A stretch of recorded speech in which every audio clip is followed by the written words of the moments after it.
Whatever you do, please don't make these mistakes in your medicine interview.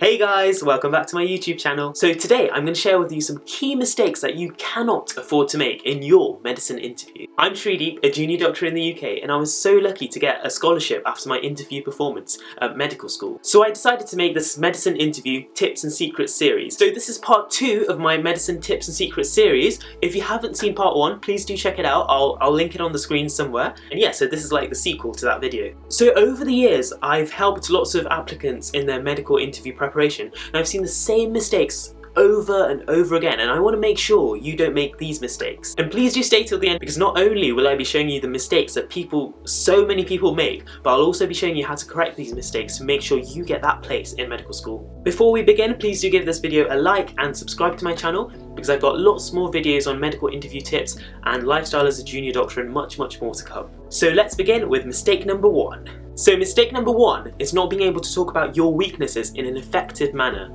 So this is one of the most awkward questions in any interview, but especially in a medicine interview. So I was asked at 2 universities, what are your weaknesses? Tell me about your weaknesses. And a lot of universities do tend to ask this because this question can catch people off guard. And it's quite a difficult question to answer, but there are some crucial mistakes that people make each year in answering this question that really jeopardize their chances of getting into medicine. So before we understand the right way to answer this question, not make the mistakes that people make, we need to understand why they ask this question. So they ask about your weaknesses because a key attribute of being a doctor is being aware of one's own limitations and knowing what to do to improve their weaknesses. And people approach this question in many ways. So let's look at way number 1. My weaknesses, so I'm not very good at time management, I'm not very good at doing work, I'm not very good at leading a team, or I'm not very good at much at all really, sorry. So you absolutely do not want to do this. So you don't want to start listing your weaknesses without saying anything else. And a lot of people do this when they get flustered by this strange question. Because they're not asking you just to list your weaknesses. They want to see how you're aware of your limitations and what you're going to do to avoid them in the future when you're a doctor. This is just not a good way to approach this question. Let's have a look at way number 2. You're asking me what my weaknesses are. I don't have any weaknesses. This will not go down well at all. Do not do this because, again, future doctors need to be aware of their own limitations.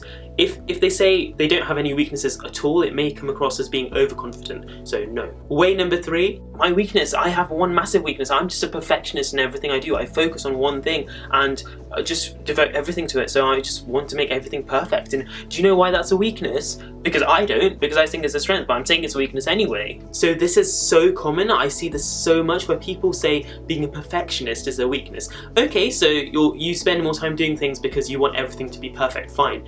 But I don't think this is a very effective answer because A, a lot of applicants use this, and B, it just feels you're trying to turn a weakness into a strength really artificially. We do want to turn the weaknesses we say in the interview into a strength, but we don't want to do this in such a shoehorned manner by saying, oh, I'm a perfectionist. Let's have a look at way number 4. So because I carry out a lot of extracurricular activities alongside my studies, I do sometimes find it difficult to do all of these simultaneously. But in the last few months, I've really tried to improve my time management, and I think I have come a long way. I still have a long way to go, and I still have a lot of scope to improve myself, because when I'm at university, time management will be a crucial factor. So I think this way is quite good, because the person is being genuine, they're focusing on their weaknesses, but also being aware of their limitations and showing how they're going to improve these limitations in the future. And I think it's important to be honest, so don't just say you don't have a weakness or turn it into a strength.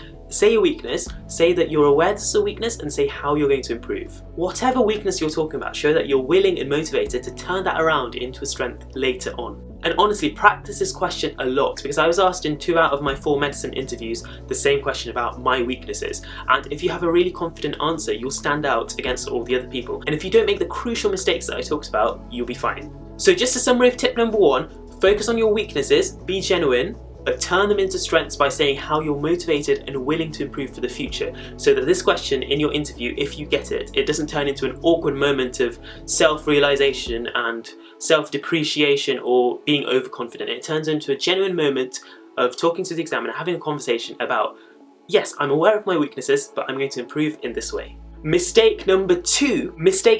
Again, this is such a crucial mistake that I see so many applicants make, is not knowing the university you're applying to in detail. So don't show up to your university interview, whether it's in person or online, without having researched your university in the first place. This is such a massive mistake.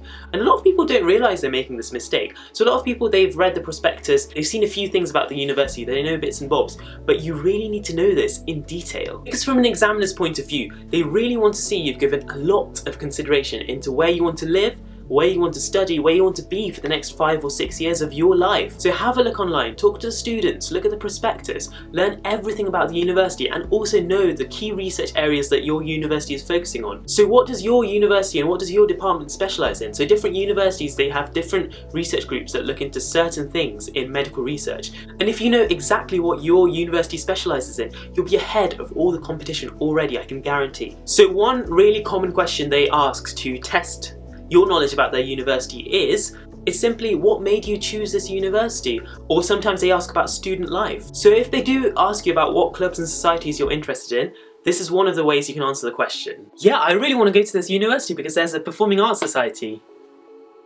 So yeah.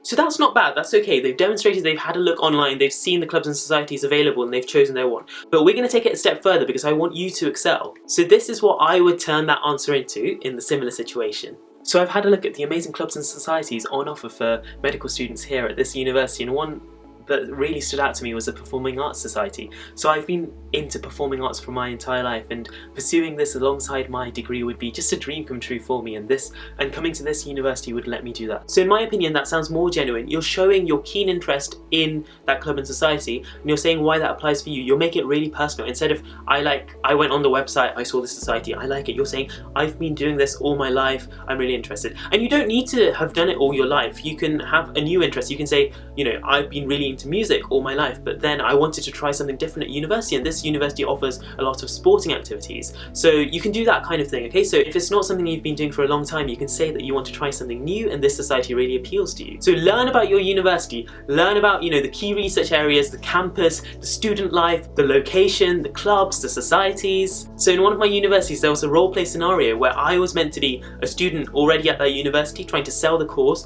to one of the groups at an open day. So I had to give a 5-minute speech about the university.